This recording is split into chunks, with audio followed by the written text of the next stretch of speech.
How is my lender coming up with those rental income numbers? Find out how coming up next.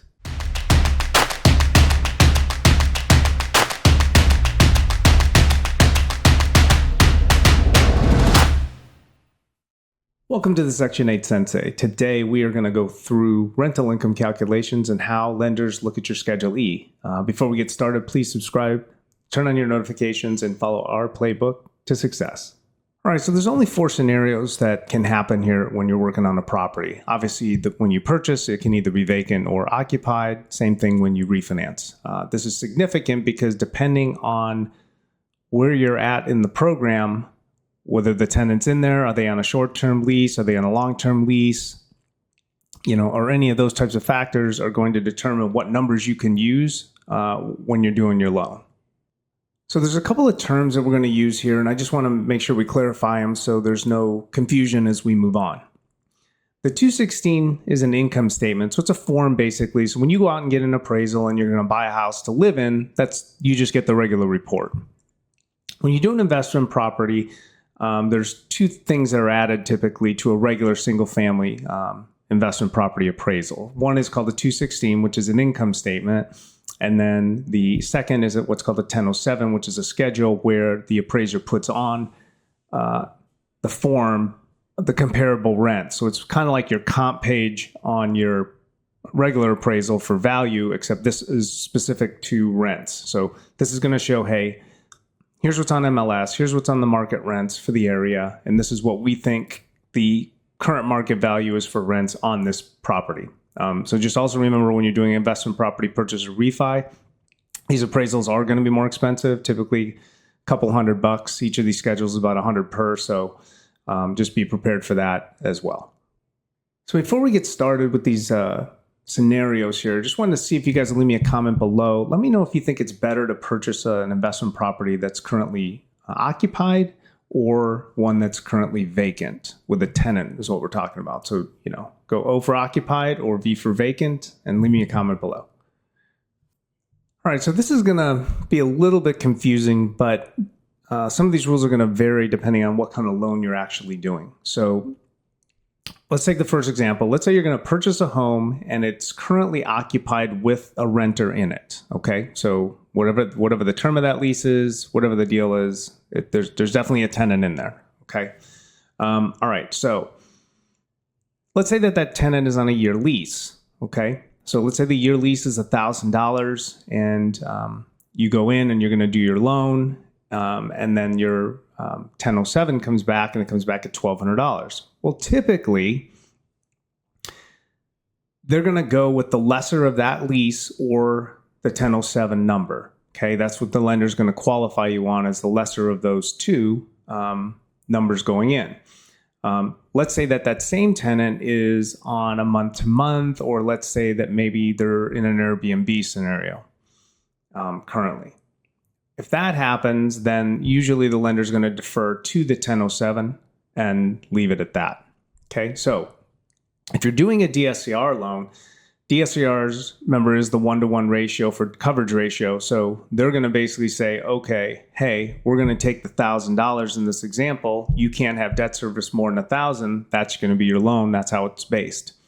If you're going full doc is going to take 75% or $750 of that number, and they're going to utilize that as your rental income offset. Now, the difference between full doc and the DSCR is that it doesn't really matter. If you have enough personal income to bridge any shortcomings for your total debt ratio, it doesn't matter if you have the 1-to-1 ratio like the DSCR 1.0 is.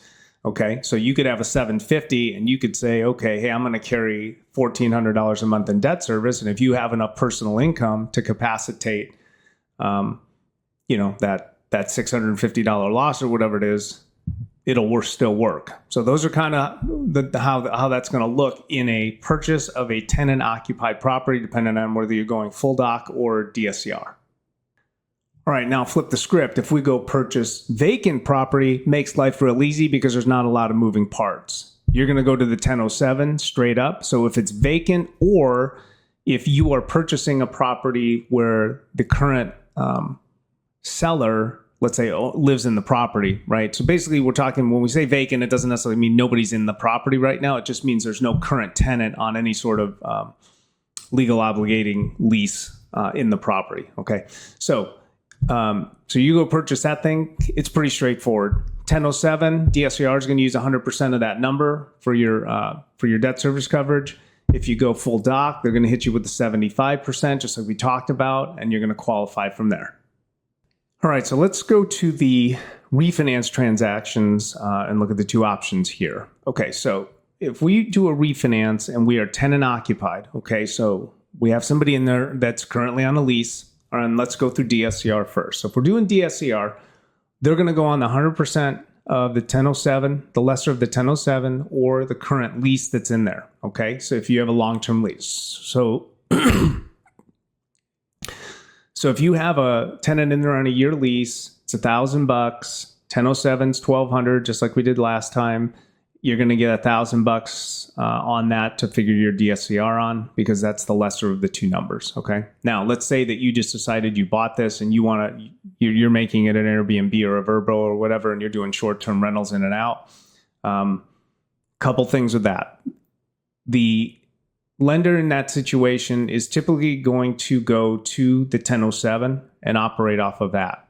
Most people, because of depending on how much it is, they want to use the short-term rent numbers. Okay, so I'll give you an example. I had a guy that I had some guys that were up in northern Arizona, up in Sedona. They bought these $1.5 million properties, and the debt service on there was pretty big.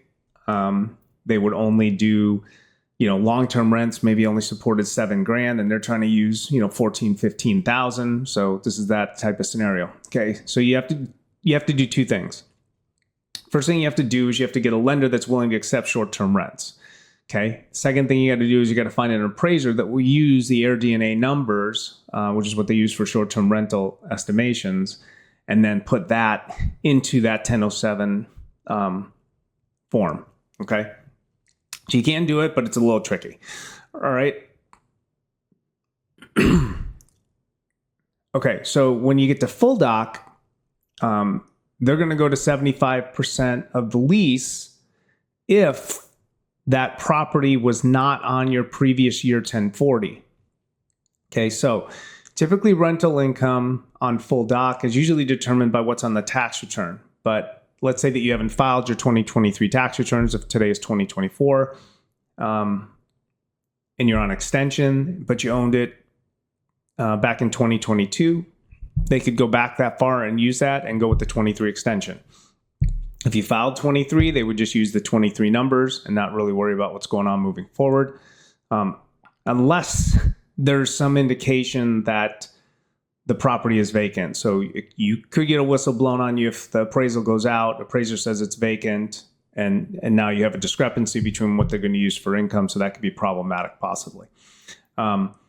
If you just acquired the property in the current year, so obviously there's no tax return, then normally they're going to go to the lease or the 1007 in that situation, just like we did before. Okay, so refinancing a vacant property can get a little bit tricky for a couple reasons, and this is a lot of times where like people going full doc can kind of get screwed over a little bit. So this happens basically when people buy properties, they're vacant because let's say they're renovating them currently, so it's a zero-sum game. So they may have hard money on it, they're going at it. Well, now all of a sudden they're eating $2,000-$3,000 dollars a month while they're renovating because there's no rental income against it. And so people going full doc can run into some problems with that on their debt ratios, obviously, when that happens. Typically when it's vacant, they're going to go to the 1007. So like on DSCR, you're going to pretty much go to 100% of whatever that 1007 rent number is. But depending on how long you've owned it, you could get a little pushback if, you've owned this property for 5-6 months, you're trying to do a refi on it now, but it's not rented and you've owned it for, a little bit of a duration of time. Okay. And so like on full doc, like we talked about, if that thing comes back vacant on the 1007, they're going to hit you with the whole payment. And so now you have to go debt ratio out that, $1,000 or $1,200 or whatever your mortgage payment is all in, you're going to have to debt ratio that out with personal income in order to qualify. And so that's why some full doc people, when they're in the middle of renovation, end up having to flip to DSCR, because then they can just focus on the one property and not the overall debt ratio of their profile. All right, so I thought I would show this to you guys. It's probably a TMI, a little bit too much information, but for you guys that are a little bit analytical and anal, you'll probably like this. But anyway, so this is basically like a rental income worksheet that we complete off the tax return. So whether you're filing Schedule E, or let's say you have a LLC that you file a 1065 on that has just rental property in it, or whatnot. So this is basically what we look at. So just so you kind of know how the calculations go, we're looking at your gross income. You've got your expenses of all your things that happen on the property: taxes, insurance, HOA, mortgage interest, and then we add back depreciation. So on every rental property that you have, you're going to depreciate that property over time, and so that number is a paper loss. It's not real money spent; it's just a paper loss. So we actually allow you to add that back in. Okay. And then you look at the amount of months of service that you have. And what that means is how long has the property been available to rent? So has it been all 12 months or 10 months or 5 months or whatever it is? So that's obviously going to change your numbers if you're only in service for half the year or whatever. Okay. And then basically what you do at the end, once you divide that out, is you back out the total cost of the property. So principal, interest, taxes, insurance, HOA, you back that number out, and that gives you your net rental income or loss. And then that's what we use.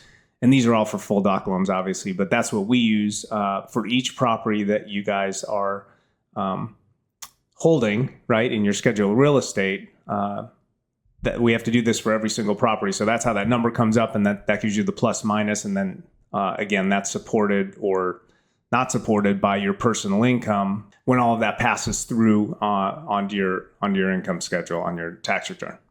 All right, guys. So hopefully that helped to kind of understand what's going on with rental income, how it affects DSCR loans and full doc loans, et cetera. So a lot of this comes down to timing and planning as well. So depending on where you're at with your properties, whether they're rented, not rented, renovated, whatever you got going on, the timing of when you do your applications and when you apply for mortgages is going to be very important.